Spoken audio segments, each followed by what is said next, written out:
welcome to the Biddeford Parsonage Museum, historical residence of Lucy Maud Montgomery during 1894-95. Come in, relax, and join us for Storytime with LM Montgomery. Hi, I'm Sakura Maclean, and I will be reading writings from the pen of LM Montgomery from 1895 to 1899. On July 1st, 1895, Maud left Biddeford to return to Cavendish. She had made many friends in the community while she was here, and the last few days were sad for her as she said her goodbyes. It wasn't until Sunday, July 21st, that she wrote in her journal that she was just beginning to get over her lonesomeness for Biddeford. In less than 2 months, she would be packing her bags to move to Halifax to attend the Dalhousie Ladies' College to take a selected course in English literature.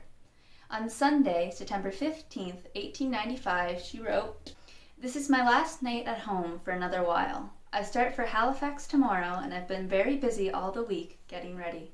I feel tired and worried and discouraged, not a bit hopeful or expectant. No one seems to really sympathize with my going to Halifax.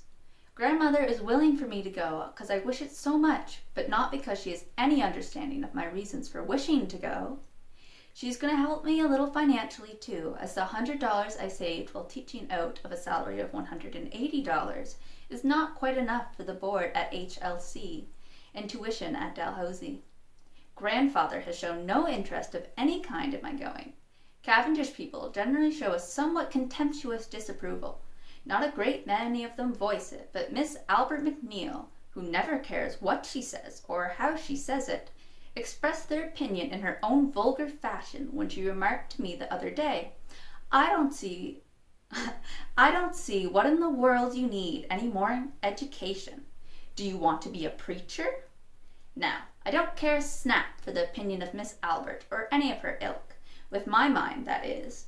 But I like Miss A with all of her shortcomings, and there is something in me that feels hurt and bruised by this attitude of old friends and acquaintances. Others are jealous and sneering. 1,000 pinpricks can cause a good deal of suffering. If I had just one friend whose opinion I valued to say to me, 'You are right. You have it in you to achieve something if you get the proper intellectual training. Go ahead,' what a comfort that would be." The next morning, she and her grandma drove into Charlottetown, where she had a busy day before setting out early on Tuesday morning on the ferry from Charlottetown to Pictou, Nova Scotia. From there, she traveled by train, changing cars first in Stellarton, then again in Truro, to finally arrive in Halifax at about 7:30 p.m. In the Alpine Path, she wrote that through that winter she had a big week. On Monday, she received a letter from Golden Days accepting her short story, Our Chivalry, and enclosed with a check for $5. It was the first money her pen had ever earned. On Wednesday of that same week, she won a prize of $5 for a letter she wrote in the form of verses on the subject, which has the greater patience, man or woman. On Saturday, she received a check for $12 for a poem published in Youth's Companion, entitled Fisher Lassies. In April, she had a poem printed in the College Observer, entitled The Land of Some Day. The land of some day. Across the river of by and by, that is bridged by dreams, they say, is a wonderful, beautiful, mystic land, and this realm is named Some Day. And everything fair in that country is, and pleasant to ear and eye, and it doesn't really seem hard to cross the river of by and by. The fame that we mean to win is there, the success for which we yearn. There the friends await us we hope to make, and the fortunes we hope to earn. The books we'll write, or the songs we'll sing, or the power we intend to sway, all the wonderful things that we mean to do are found in this fair some day. And everyone sometimes intends to reach that land that looks so near, but somehow it seems to drift farther off with every succeeding year. Some never contrive to make a start, in spite of all they've planned, and others have striven but never reached that misty, alluring strand. Some fell through dreams into by and by, and others lost their way, and wandered many a weary step but never reached some day. Oh, then beware of that treacherous shore, though it seems so fair to view, for I've heard it whispered, that pleasant land, it is but a mirage untrue, and that no matter how long we search, it will seem just as far away, for nobody ever yet was known who really reached some day.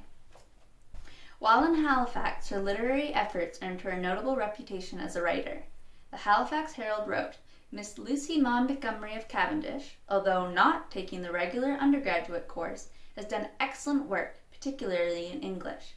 Miss Montgomery leads her classes in senior English for this term's work and makes a first class in her second year's work in English. Maud would have loved to continue her studies for a Bachelor of Arts degree, but her financial situation did not allow that to happen. Her college year ended, and she arrived back to her native land on Wednesday, April 29th, crossing on the ferry Stanley and arriving in Charlottetown at about 5 p.m. 10 days later, her short story, Our Chivalry, appeared in the magazine Golden Days under her pen name Maud Cavendish. In Maud's journal on July 20th, she wrote, In April I sent a story to the Mercure Syndicate, and it has just been accepted and printed in the Chicago Inter-Ocean. The check ought to come soon. I hope it will be a good fat one. And this story, in spite of myself, was written under the pen name M.L. Cavendish and was reprinted in 6 other newspapers at the same time. On September 29th, she wrote, I have written a good deal lately in the way of stories and poems. I love the work, and it is my dearest dream to do something worthwhile in this line someday. In the Alpine Path, she wrote, I have grubbed away industriously all summer and ground out stories and verses on days so hot that I feared my very marrow would melt and my gray matter be hopelessly sizzled up. But oh, I love my work. I love spinning stories, and I love to sit by the window of my room and shape some airy, fairy fancy into verse. During 1896, Maud had 4 short stories and 5 poems accepted for publication. On October 16th, 1896, she went to Belmont to take over the school there. She had boarded with a Fraser family so that she could be near the school, and although she found her room hardly big enough for a closet, she found the view from the windows to be exquisite as she looked out into Richmond Bay, which is now known as Malpeque Bay. On Friday, November 13th, Maud wrote in her journal, As usual, this morning I wrote an hour before going to school. My brain is too weary for literary work after the wear and tear of school hours, so I give my morning freshness to it, scrambling reluctantly and shiveringly, but resolutely out of bed at 7 o'clock, just as the red sun is rising from the purple hills across the bay, and a long, dull crimson banner falls across the water. I dress quickly as possible, arrange my box of a room, and sit down to lose myself for 1 happy hour. When school time comes, I put away all my fancies, as it were, locking them up and leaving them so utterly behind that I seem to be stepping into another life. But this week's toil is over, and I am free for 2 blissful days. On Monday, December 28th, she recorded in her journal, Well, I've been having a lovely time. The old school-day adjective of scrumptious is the only one which will fully express it. Of course, I've been out of Belmont to have it. Edith England invited me to spend Christmas with her, and I accepted if she could send anyone for me. And Edith did indeed, and sent Lou Distant on Friday, Christmas Eve day, to bring Maud to Biddeford.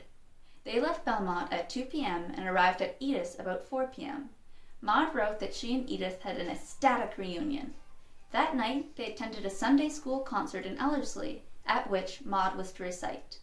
She got to see many of the people she knew, and the 2 young ladies talked all night when they got home. On Christmas Day, Lou took her for a sleigh ride on the frozen river, and in the evening there was a service in the church.